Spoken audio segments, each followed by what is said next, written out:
Dear Miss Stewart, I would like to extend my condolences to you about your recent dismemberment.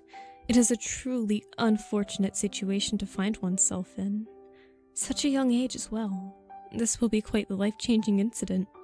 My apologies. I sincerely hope I'm not being insensitive about things. It's just a very particular situation that I'm sure not many people know how to tread through. Now, you likely don't remember me, and that's just fine. Really, you're better off for not having noticed me and my daughter. She doesn't go to your school, so unfortunately this really is of no help. But she did go to the dance. She's never been one to socialize much, so of course I attended it with her. High schools are particularly lenient on the guest intake, it seems. That's fine though, because that's where she met you. You are such a pretty girl. Don't forget that. Don't let this accident get you down. The thing about my daughter is she is beyond talented. Beyond talented. And she is always looking for new ways to display her art. She makes the most amazing glass sculptures. Then there was you and your spirit, your careless dancing. You were obviously under the influence of something, but my daughter was so focused on the way you danced. I couldn't help but want her wishes to come true.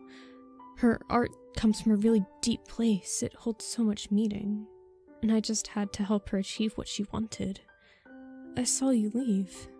You were getting into your car alone. So careless. Do you know how badly hurt you could get driving while intoxicated? You really should be more careful, young lady.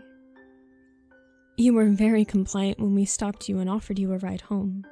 My daughter looks young enough to be one of your classmates. That's probably why you were so trusting. It happens to the best of us. You fell asleep in the car, it was late.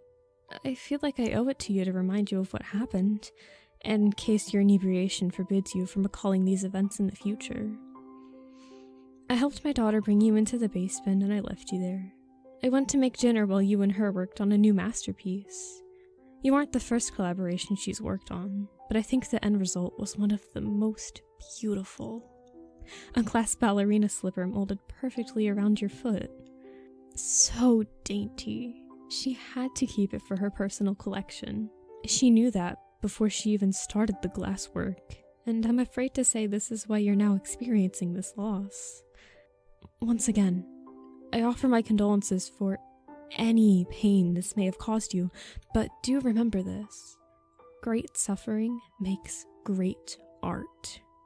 You may never dance again, but the spirit you danced with that night is forever immortalized. Get well soon!